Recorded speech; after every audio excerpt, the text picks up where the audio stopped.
We did well as a team as well. Got silver once with Justin Spring and Adam Comer. And then after I was done with my college career, I was in really good shape and decided, well, what can I do? And I looked out the world record for the Iron Cross, and I broke the record. So it was like 22 seconds, and then I held it for 32. So after this long career, my list of injuries is actually not that substantial. You know, like just your normal everyday stuff, which is pretty surprising for the level that I competed. I never had any fractures, broken bones, no career-ending injuries, and no surgeries. That's partly due to me being durable, but also probably the basis of everything that I've learned and the way that I learned gymnastics also plays a big factor. Because there's plenty of times I could have hurt myself really bad, it just didn't happen that way. So now I'm a physical therapist. I graduated PT school in 2012. I worked at ATI Physical Therapy for about 4.5 years. It was attached to Legacy Elite, so I got to see a lot of the girl gymnasts from there. My goal when I started this, career is to always branch off to myself, if and when available. I wanted to get the numbers in, wanted to see the patients first. And so now currently I'm in finished my second year of having my own physical therapy business. I'm outside of Gymkhana, but I also work with some of the Lakeshore boys too.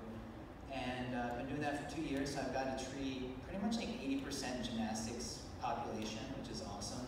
It's what I want to do, it's what I want to see, it's what I feel like I specialize in. And so after this past couple of years, I've gotten a lot of good experience, got a lot of better techniques to kind of work with people. I get to spend a full hour with my patients. If you know anything about physical therapy, usually you get 20, maybe 30 minutes with someone, they pass you off. I mean, with me, I work with them from the beginning to getting them fully back to gymnastics, because I'll just take them out to the gym and say, all right, well, it hurt during this. Let's see what your mountain bike handstand looks like. Well, it's not right. This is why it hurts. Or your set's bad. If it's on bars, hip or tap, whatever it is, we can correct it. So that I can say, yes, you can go in and start doing that now, versus saying, yeah, I mean, you should be able to. And if they have the strength and the motion, if their mechanics are off, it doesn't matter. They're going to come back to me anyways. So some key points that I pretty much found with every single gymnast that I see is one of these things are off or wrong. And there's only 3. So a correct hollow hold. So can they do it correctly? Do they have the strength to apply that to gymnastics? A proper arch, so not just bending in their back, but how are they doing it? Is it tight? Are they squeezing their butt? Are they using their thoracic spine? Or are they only hinging in their lumbar spine, which we'll talk about more? And then the last one is like overhead strength. I wasn't sure if I was seeing more girl gymnastics coaches or guy gymnastics coaches, but for girls gymnastics, they have like a very, very high rate of, it's called OCD, osteochondritis dissecans, of their elbow. It's not the big bone on not the pointy end, it's this like small humeral head on your thumb side that attaches. And what happens is the blood supply to that bone, for whatever reason, under stress, they don't know, dies, or it doesn't supply blood supply anymore to that area. And so if you don't have a blood supply, then it doesn't heal. And if you keep loading it, it fractures, it disintegrates, they have to go in and do surgery.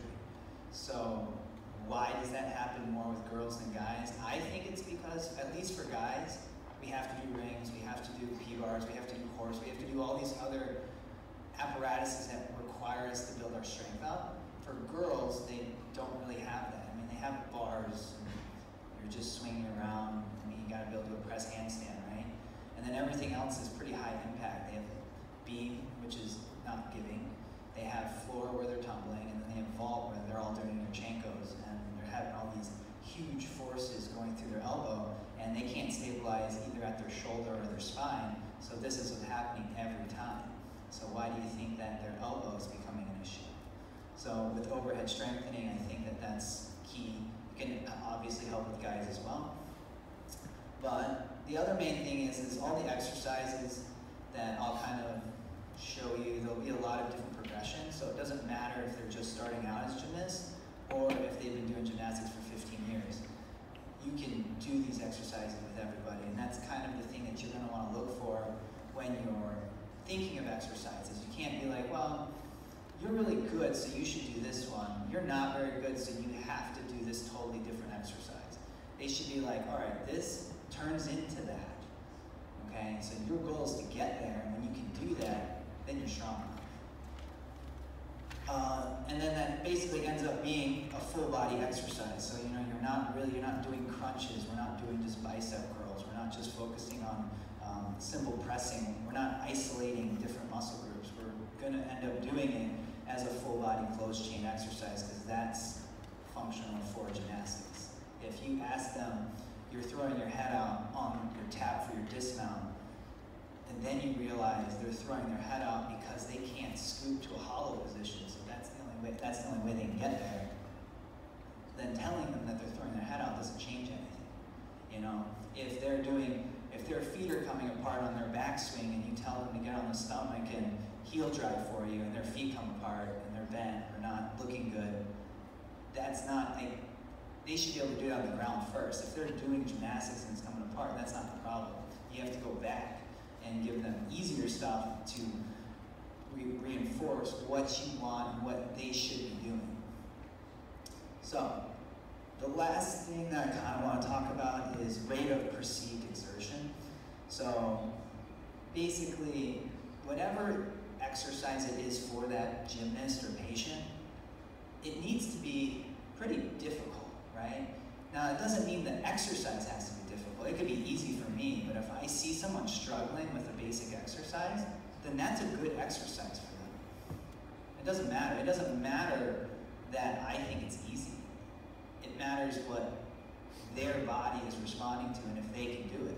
So, base that off of what it looks like they're doing. If you make sure that they're in the right position and it looks hard, and you're like, man, that should not be hard for you, then that's where they're at, and that's where they have to stay at, and then that's where they'll progress from. Some of the things I see, is we're going to do 2-minute handstands, or we're going to do, 5-minute planks, and I just don't see that translating to gymnastics. You don't do anything for 5 minutes. If their core is strong enough to do a long duration, low hold, that's no good. It's like a marathon runner then trying to get into sprinting. It doesn't make sense to me. So if there's only 8, do you guys have 8 to 10 skills still? Is it 8? 6 to 8. So even 6 to 8. So when you're thinking of exercises for them to do, that's the range you want. They should only be able to do 6 to 8 maybe of that exercise before they start losing form, because that's what you're expecting out of them for gymnastics. They don't need to do it 20 times because that's probably too easy, or they're cheating. And if they're cheating, they're learning the wrong movement. So then when you tell them, okay, I want your head in, they're not doing it because they only learned how to do it wrong because you gave them too much of something. And then once the athlete can do it easy, then they move up to the next progression. It doesn't stop with that. So correct hollow hold, pretty basic. Make sure the low back is flat. That's the easiest way. So you have them lay on the ground. Let's see if it's set up over here.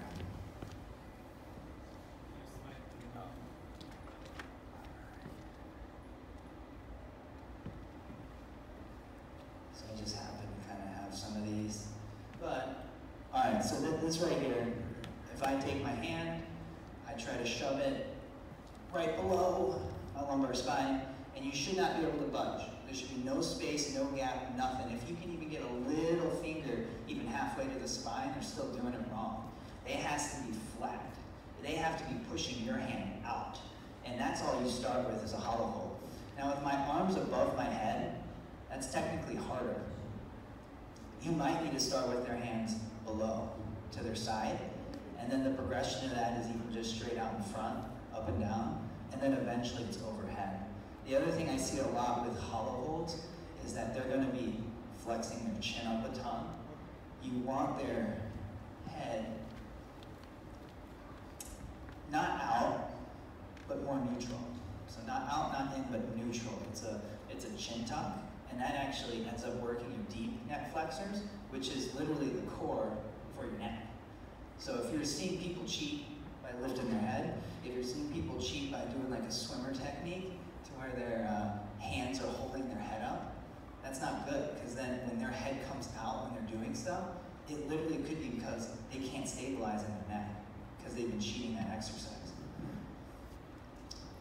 Yeah, so start with arms aside, progress to make it harder. You can also, depending who walks in the door. Yes? No, I'm sorry. Okay. Depending who walks in the door, they might not be able to straighten their legs all the way.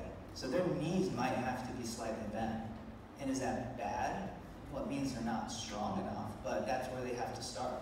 So that kind of goes back to being able to make it easy enough to where anyone can do it. So yeah, anyone can do it, but what do we want to see? Well, eventually we want to see them, you know, and this is going back to, all right, I don't care about a 60-second hold.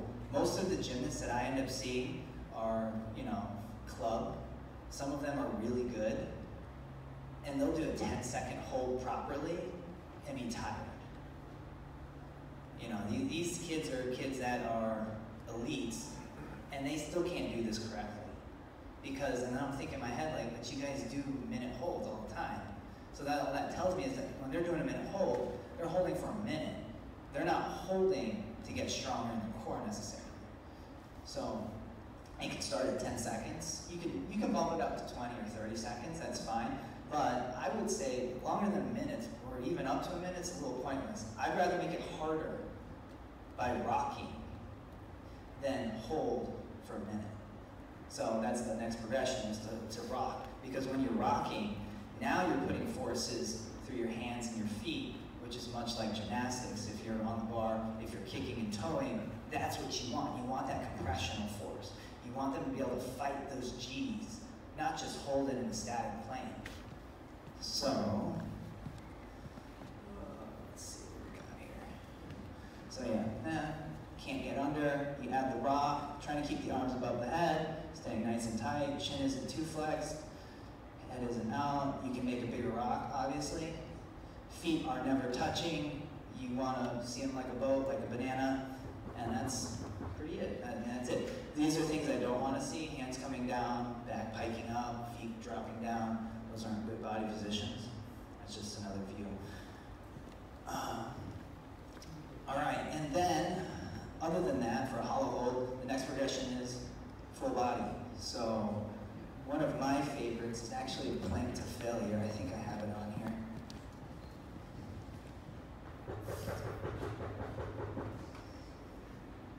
Here. This one, I like this one. Once they get that, I like this. It helps for towing. It works the obliques. It's really hard. Hollow rock 360s. I'll go one way. I'll go the other way without stopping. You got pretty good core strength. Most people probably won't be able to do this without piking, without the feet touching, without not being able to keep their hands above their head. So if they're doing blind changes and they're arching, their feet are coming out, this will help them at least get the concept of towing over. This one is plank to failure. I like this one a lot because, once again, anyone can do this one. It's just how intense, how far down do they go. So you count to 10. So every time you count, you slide out 1. Hold for like a second. Slide out 2. Slide out 3. Slide out 4. You go to 10. On 10, your rate of perceived exertion is at max. You are working as hard as you can to maintain that position, and you can only hold it for a second or two because you're working as hard as you can. That's the point. So this is a forward view. I think I'll also have a side view. 5, 6, I don't even know if I can count on the number right, but you try to get as low as you can. Now, if the back cannot arch, you want to get as low as you can, and that's the goal.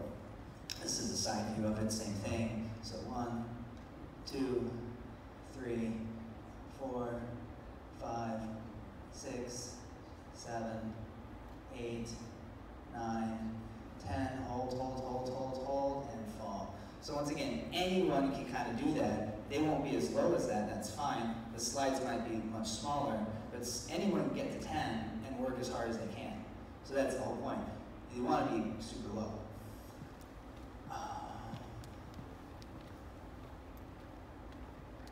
Perfect.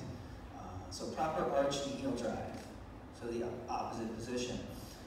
For the most basic, literally you get them on their stomach, and you have them do a press up, slash it, kind of like a seal stretch. However, what I do is I have them only press up as high as they can without bending in their lumbar spine.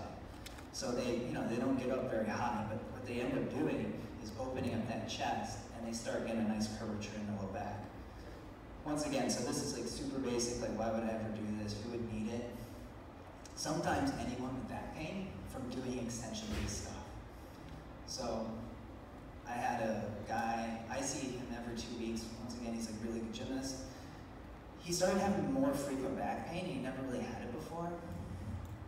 And so, I was like working on his muscles because they were tight. And then after like the third time, I'm like, you know what? Like, you shouldn't be having this life. So I looked at it further. I literally had him do this exercise. At first, I just told him to press up. So he pressed up, hinged everything in his low back, his thoracic spine completely straight. I'm like, okay, well, I want to see you just press up in your chest. That's it. Just arch as much in your chest. I put my hand on his low back so he can't bend. So I'm like, so if he comes up, he hits my hand in his low back. So he works on going as high as he can. I stop him. I have him repeat it. Then I had him do the press up with it. No back pain, because now he's opening up in his chest. Because the lumbar spine is the most flat, it's meant for mobility. So it's gonna bend, and that's part of the reason why everyone gets back pain with gymnastics, is when you're loose, your thoracic spine is naturally very tight and stable. So we want our thoracic spine moving while stabilizing our lumbar spine, right? That's why we do all these core exercises. However, whenever we start extending, we just let them bend in their low back. So it doesn't matter how strong your core is, because your core is not doing anything when you bend backwards, right? So teaching them to bend in their thoracic spine is huge. And literally, the next week I saw him, he had no back pain. That's not really groundbreaking movements, but that basically was the main driver for his pain. Now, it's not for everyone, but I'm just saying, it seems stupid sometimes, but it can work. The next is, just arch up, hold. So on their stomach, arching up, squeezing tight, cues you're wanting to do, feet together, because obviously whenever they're doing swings, you want their feet together because it's a deduction. You want them squeezing their butt, and that's probably the biggest cue. If your butt is squeezed, it's really hard. I think it might be impossible to be loose in your back. So when they're doing that, they're not worrying about arching up. They're worrying about squeezing their glutes and squeezing their feet together. Then you can add arms overhead if you like, but you don't have to start there. They can start here because you want to focus on the different segments. If they're not giving you what you want to see, then you dumb it down. You make it easier. But once they got it, you have to make it harder. Once again, you could do 10 seconds. You can add rocks. You probably don't need a minute of it, right? Yeah, so you add rocks. As they're rocking, they're heel driving, and then as they're rocking the other way, they're actually breathing up in their chest and shoulders. Trying to do more even arm reach.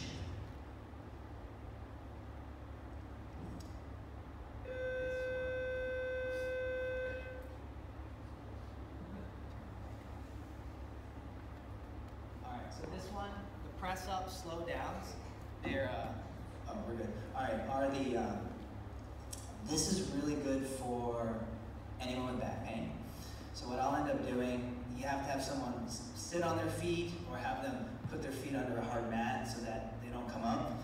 They do their press up, and then what they'll do is they'll raise their hands up, try to maintain that position, and come down slowly. Probably a count of 4 or 5. So it's basically eccentric. That works really well. I mean, it's just good rehab for anybody, and you guys can try it yourself. But that is one of the typical ones I do with back pain, definitely with like a spondy in their back, because if they can do that, then their spondy is not bad. As in, like, they should not have back pain from a spondy if they can do that, because it adds a lot of compression and you're already in an arch position. The other one is Swiss ball heel drives. I like this for maybe more handspring stuff. If you have a vaulter who does handspring, like pikes or fronts and stuff like that, and they get really loose in their back. They have a Swiss ball here, hands go down. What they do is they'll heel drive, squeeze their butt. You're not worried about how much arch there is. It's all right for their arms to bend. As they're up, then they come down nice and slow, so you get that eccentric. And they work through a range that's a nice tight arch. I would say tight arch, it's no bend in the low back. If you're seeing a hinge in the back, then they're doing it wrong. You don't want to see that in gymnastics. It doesn't look good, and it doesn't function well either. And then, I mean, you can always just do, heel drives off the ball. You've seen those. But the main thing is this: if you guys do the heel drives, the eccentric part is more important than even the drive for building muscle and strength.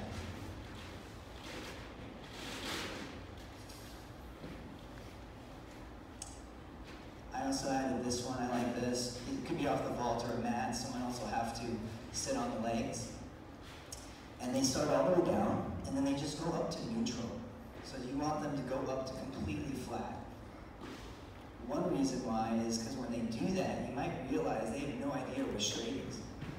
They might be higher, they might be lower, they might be straight, but now their back is arched, and you want to see straight.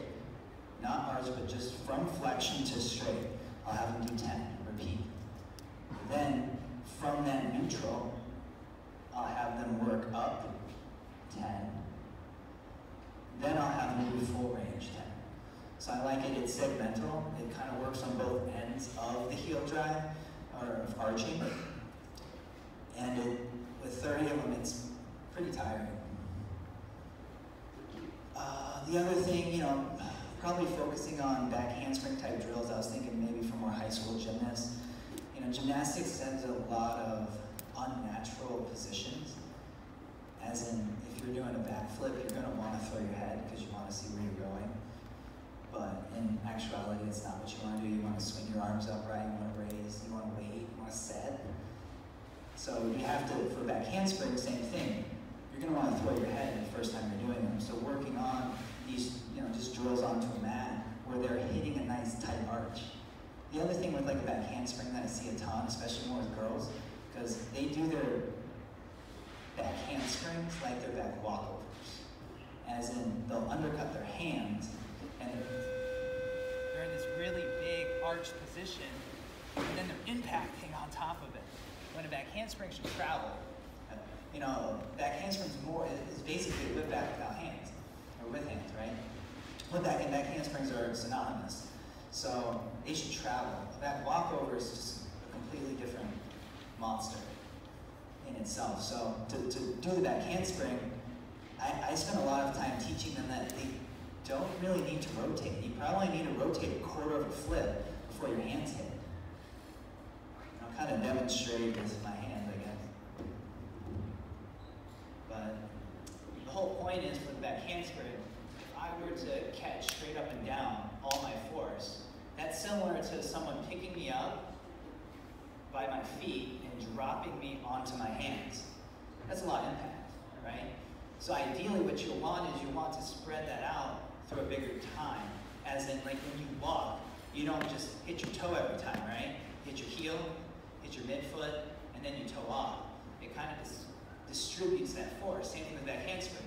So if you get your hands on here and your feet are back here, then the force dissipates through a longer period of time, which means there's less force on your spine and your whole body. You don't even have to be as strong. So working on proper, just tight positions, it's almost like you just wait for the ground. You gotta stay tight. You have to know how to stay tight, and that's kind of the whole point of a proper arch, is knowing what position you want to be in to stay tight. And finally, overhead strength and shoulder strength.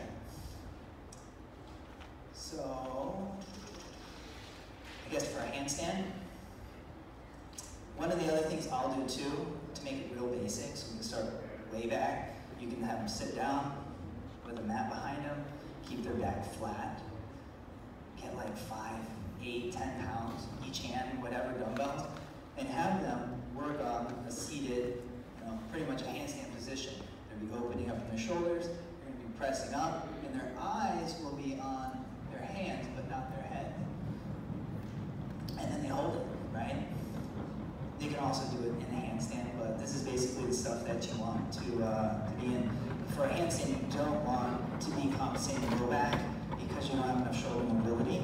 But that's simple. That's one that anyone can work on, anyone can do. So yeah, there it is, seated weight, overhead, back is flat against mat. That's basic. One of my favorites, instead of doing just handstands against the wall, is a tucked handstand. So basically, you'll have them go to the wall. Hands will be a little further than normal. And then they're going to slide their feet down into a completely tucked position. Because what that does is it takes out the lumbar spine. They can't merge down. The other thing it does, it puts all the force on their shoulders to hold the handstand instead of their wrists. So basically, you're making this handstand a lot harder. So if that's what you're working on, that's what you do. Now, that wouldn't be easy for someone who walks in the gym. So how do you do that? Well, it's kind of easy. You end up taking a mat, letting their knees be on the mat in a tucked position with their hands down, and now they're working with 50% body weight. But their goal is to get to the wall. Once that gets easy, then you can add weight shifts to one arm. If you're working on pirouettes, if you're working on, I guess anything, even blind changes, looking down the arm, stutzes, handstand tuck, shift weight, push down. Working on that position, eyes up, shift weight while you're still in that tuck position. It's pretty hard. And then if they're really strong, then they can actually do handstand push-ups in the tuck position. A little awkward with your feet sliding, but it's not easy. It's definitely harder than just a normal handstand push-up. And then other things that you guys can always work on. So handstand walks, I think planche holds are great for pressing and that type of stuff. Starting tucked, obviously, working your way up. And then for handstand vertical folds, that one is for the core strength. When they go handstand, I'll have them, go more in a plank position. Someone's holding their feet. That's for core in that last section. For this section, I think of it more as overhead, but it could even be more extension. They'll be straight handstand, you have them fall the other way. You're obviously not going to fall as much. One thing I like to do too is make sure their hands are turned outward, so that, because if they're normal handstand, wrists don't really bend that far, and then they're going to be complaining of wrist pain. So just hands out, they come back, try to maintain a straight position, and all they're really going to be feeling is opening their shoulders and activating basically their rhomboids, anything between your scapular shoulder blades. And it's still all positioning stuff. It's strengthening, but it's really working on positioning. This was maybe more for girls gymnastics, but for more shoulder strengthening. I mean, P-bar walks, great. It's maintaining a nice tight hollow position. Now your core is engaged. You can go up, down. You can even elevate the P-bars if it's too easy. Ring hold, so just even jumping and holding a proper position on the rings.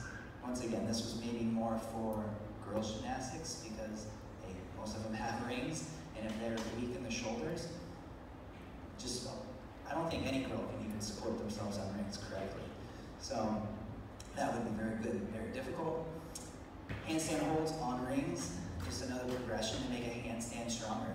I don't know why a girl would need to do that, but if you're trying to get stronger shoulders, that might be something to push them if they have a decent handstand, but you still don't think they're where they need to be. The main thing is get creative. So, there's no one way to do this right. So I gave you some examples, but those aren't the only ways to do it. You guys might even have some things that you do that already incorporate all this. So it's all good stuff. Size, much like a diet, there's really no one way to do it, but they all kind of follow the same premise And use your own experiences and your personal beliefs. So, do you want to use weights? Are weights good for people? Is weightlifting good? Weight training? I'm not going to tell you it's good or bad. I think it can be good, but I think it could also be bad. It depends on how you use it, right? So if that's something that you are into, that you like doing, maybe add some of these things that, maybe you only do 6 to 8 times, because lifting 6 to 8 times because that's how many skills are there in their routine, stuff like that. Trying to play with those numbers, or rate of perceived exertion. And make sure whatever it is you do translates to gymnastics. So whether it's reps, sets, time, or difficulty. If you're doing anything for 5 minutes, it's probably just more general conditioning, which is fine, right? Some people are just out of shape. But just know that that's not necessarily going to make them a better gymnast right then and there. But if you want to just give them a good workout, sure. But then again, they're probably in the gym for 2 or 3 hours, so they should be getting a good workout. Make sure that, difficulty is appropriate. Make sure it's not too easy. Make sure it's not too difficult. Find something in between, but have an idea of what, you're going to have multiple different levels, but they should all be able to do the same type of exercises. And last thing is, gymnastic strength comes from their tendon and bone strength, not necessarily their muscles. So we're not really even trying to put on muscle as much as probably building tendon strength and bone strength within these gymnasts. That's going to get them better. Usually the muscle, if the muscles get too big, too fast, then they either lose flexibility or they're going to get some tendinitis, which is because their tendon's not strong enough. The muscles can grow, the muscles can get strong. The problem is if you get too strong too fast, then you can run into overuse injury. And the last point is consistency. So whatever you guys decide to add, you got to be consistent with it. You can't add this stuff just for a month. You can't do this stuff just once a month. It won't fix, it won't work. So find something that you could add with your gymnast that you believe in, 2 to 3 times a week. It's perfect. They don't have to do it every day. You guys can split it up to where they're doing stuff every day, but they're not doing the same stuff every day. It takes years to load tendon and bones to get strength. So I do Ninja Warrior now, and I started rock climbing. It probably took me 3 to 4 years of rock climbing to actually get my tendon strength to where it needed to be. It just took time. It took being consistent. I would go rock climbing, maybe 2 to 3 times a week. That's it. Maybe only spend 30 minutes, 20 minutes, not a lot. But that consistency got me stronger. And if I wasn't consistent with it, you wouldn't see gains. So whatever you guys add, trust that it works, because it does. And for your gymnasts, they're not very flashy exercises. Nothing really has to be. But they may not be applying themselves 100% to these things, but if you basically convince them that if you can do this movement, then you will get this skill, that kind of gets them more motivated. That will get them excited. That's why you're having them do it, right? If it wouldn't make them a better gymnast, why would you give it to them? So as long as they know that you're just not giving them stuff to make them work hard or just be sore, like you're actually giving them stuff because they can't make this skill because they don't have the strength yet, this is what they need to work on. And my final thought. Doesn't matter who you are, everyone's always at risk of injury. Like we can all walk out of this room and we're all at risk of twisting our ankle, right? Doesn't matter how much rehab, whatever you do. But some people are at much higher risk because of their weakness, because of their movement disorder, we call it. So we want to decrease that. There's no way to say if you do this, you won't ever get injured. But you'll get injured a whole lot less, you're a whole lot less likely to get injured if you're doing this stuff, or if you can do this exercise. All right, so any questions? Yeah. So a lot of our guys run into shin splints and forearm split issues. Do you have any prevention or rehab strategies? Yeah, so typically that type of stuff, is that mostly, does it matter how long they've been doing gymnastics, or is it mostly the all over? Yeah, I was gonna say it's both. I get, brand new guys that get it, and I get, my guys that have been doing it for a long time will get it. So I think as a coach, one thing you might want to do is intertwine maybe something on a softer surface, whether it's more like a tumble track or softer landings within as you're increasing their load, because basically it's an overload issue. Maybe they weigh too much because they're getting back into shape. Maybe they're just beefier guys, you know, because they just have a ton of muscle and like it's just more force than their body's used to. But the other rehab thing you guys can always do for those types of things is soft tissue work. Because what happens with both of those issues is the muscles are too tight and they're pulling from the bone. So they're getting kind of like a bone pain, but it's from the muscle. So if you can just say, all right, for 5 minutes before every workout, you guys are gonna roll out your shins and your calves. It also depends on where it is. Typically shin splints is in the front, but there's also posterior shin splints, which is kind of on the inside back. And that one is more or less because of instability of the flat feet, I guess you can call it. And I mean, what are you gonna, I always tell my gymnasts, it's like, well, what are you gonna do, wear an orthotic? No, you're barefoot, you know? So there's not a ton you can do for that, but you can get in there. And that one's a little bit tougher to get with, I mean, you can't even get it with the foam roll. You probably need a tool, you need your thumbs to really dig in and get there. But foam rolling the front of the shins is easy enough. They also have something called an arm aid. Maybe you guys could invest in it for forearm splints. I think it's like $100, but if you're gonna use it forever, that's really good at rolling out the forearm. Better than just using your hand, and definitely better than using a foam roll. Arm aid, yeah. It's like a blue device, and you grab the top and you pinch it together, and you can run your arm through it, and it basically gets both sides at the same time.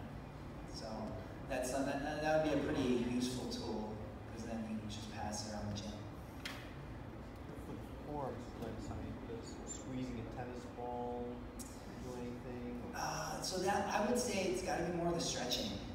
Definitely more of the stretching. What I'll find too, though, is depending on the forearm splints, if it's on the inside, if you run along your pinky side of the bone here, there's your carpio-ulnaris, and that thing gets super tight. That one usually causes a lot of pain. So, because you know, you're going to think more forearm, like the muscle meaty part in the front, but he's kind of hidden just along the inside of the bone here. And once again, with that arm aid, they'd be able to find it, or kind of be like, yeah, that part sucks really bad. So they need to work that out. The other thing I like doing with soft tissue too, though, is movement while holding. So it's not just rolling up and down. You're gonna find the worst spot and then have them extend through that like 10 times. That's gonna be probably, it's more aggressive, which means it yields better results. So as long as they're willing to go through that pain, they'll feel better faster. It's more of a coaching, selfish question. Oh yeah. You know, once I start coaching and I'm doing all my lifting, I mean, my shoulders are cashed within the first week. Like, what are the things that you suggest to make sure that I can prolong my life as a coach? Interesting. Hire somebody younger. He said hire someone younger. Invest in that. It's not. I mean, I think what it comes down to sometimes, especially with coaching and doing stuff, is sometimes you overdo it because you're so excited and you want to help, but then you realize that they can get up by themselves. Like, you grab the mat and drag it. Like, I'm not getting you your mat anymore because you guys are the ones doing it. And if I've done that for 15 years, you know, like it might seem mean, but in the long run, it's like, yeah, you can get your own mat. Like, I don't have to go over there and get it for you. You're old enough. Something that helps me, like, I work out a lot, and it kind of helps me in doing is like resistance bands. So before you start a workout, before you start, like, go to gymnast, grab a resistance band, just go up and down, stretch out. Because you're bound to help your gymnast, like, you gotta help them. So that kind of helps me out, and then like I stop getting shoulder pains, leg pains, and I start using more resistance bands and lifting more weights. So try that. All right. Plantar fasciitis. A lot of our guys, because of all the constant pounding of, you know, plyometric work and tumbling and balding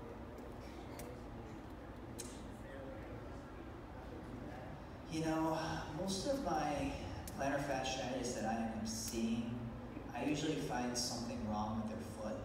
So maybe their big toe doesn't move, maybe their navicular's not moving, maybe their subtalar joint's not moving. Typically most Americans have terrible dorsiflexion, you know? So I would look, it would be more specific to each person, but maybe I would look at their dorsiflexion. Like if you even have them just do a deep squat, how far can they go before their heels come up? Because that might be an underlying factor of as easy as calf tightness, because if you think of any time that they pass that plane, they're going to put more force through the forefoot or their plantar fascia. Because like I said, with gymnastics, there's only so much you can do. And also it might come down to overload because they're not used to it. And I mean, I'll tell you this, when I did gymnastics, I had no plantar fascia pain. Whenever I did PT school for 3 years and worked for another 2, like so 5 years out, and I'm wearing shoes all the time, I actually started getting some foot pain. So I have a feeling like if you have someone from high school who's been wearing shoes all their life, and now you take it away, I don't know, they rely on it. So I'm not sure if that's an easy answer, but some of it might be just getting your foot used to not being babied as much. Does that kind of make sense? But I would say as simple as looking at their ankle dorsiflexion and see like, all right, you got to work on this. So you either got to stretch a calf and you got to like soft tissue it, because if you don't have that mobility, you're definitely forcing more force either through their knee or their forefoot or their plantar fascia. So they're either going to get knee pain or plantar fascia or just foot pain. Yeah. I think I got a video. These are some of the ones that I liked. Let's see here. So bucket is always really good. I'll do 30 seconds one way. This one I'll do squeezes, 30 seconds the other way. These guys working a stick, you can put weight at the end, trying to maintain just straight horizontal. I'll do 10 one way, 10 the other. It's good for mobility too. We'll do all 4 directions. You can do all 4 directions, ulnar, and then you can also do radial. He doesn't do it. This one's really good for wrist extension. So you put like a 5-8 pound weight just on a stick with a rope. Keep their arms straight. He comes down, he doesn't rest. He's got to come straight back up, and their forearms will be burning. Key is, don't let their elbows bend. If they're going like this, it's wrong.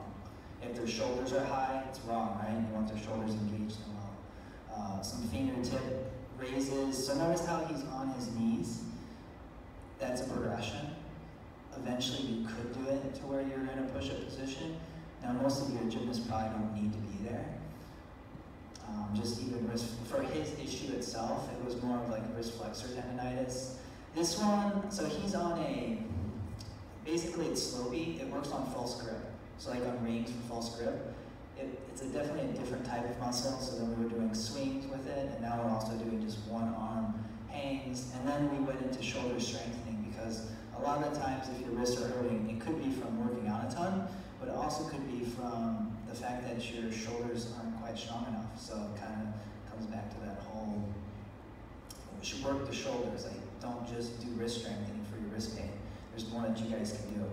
So finding, positions that aren't painful and doing them. So he had a problem with horse. So then these are all progressions that I ended up doing with him. And I think in like probably 3 weeks he was pain-free. And then we got him back to doing horse. And so with this, I was playing with different grips, because I want to say, yeah, that forward grip was painful. So then this is like his introduction to this type of stuff. We tried it earlier, it was painful.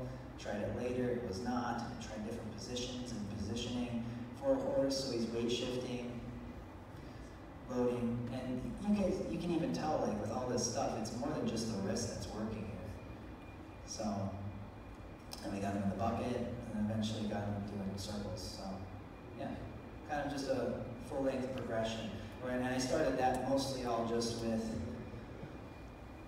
just basic strengthening, and then I started trying to apply the gymnastics side of it.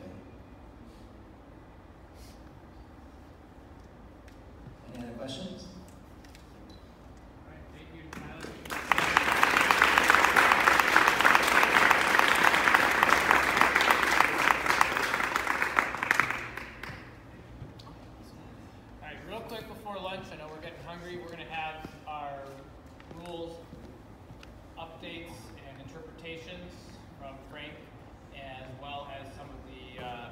judging results. Or I'm sorry, voting results. So we're gonna do that real quick, and then we'll get some lunch.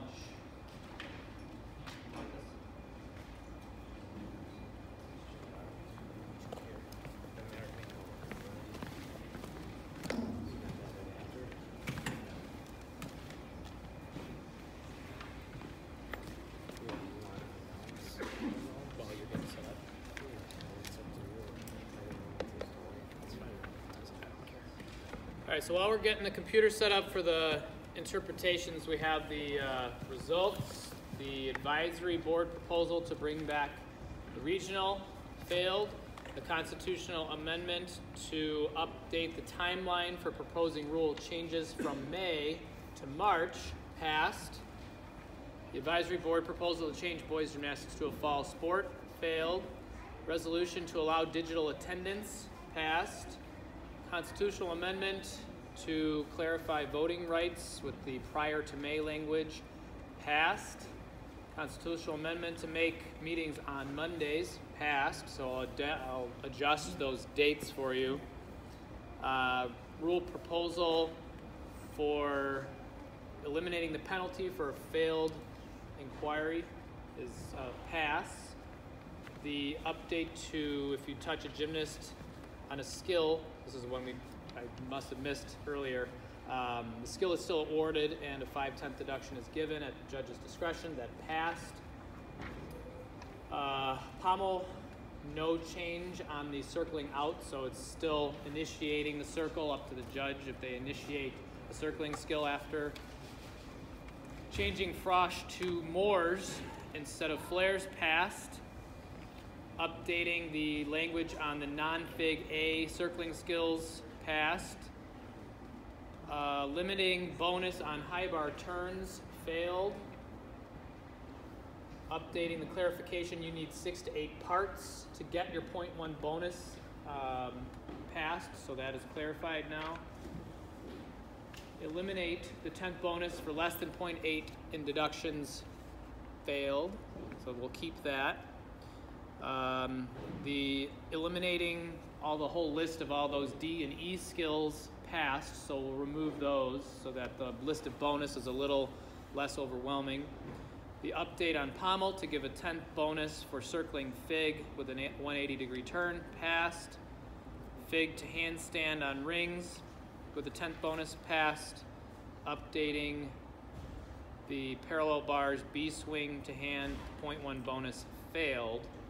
And judging from an informal poll here on the casino, there is currently not enough support to warrant spending the $400 on getting the license and getting interest in people working that. So a little conflicting compared to what we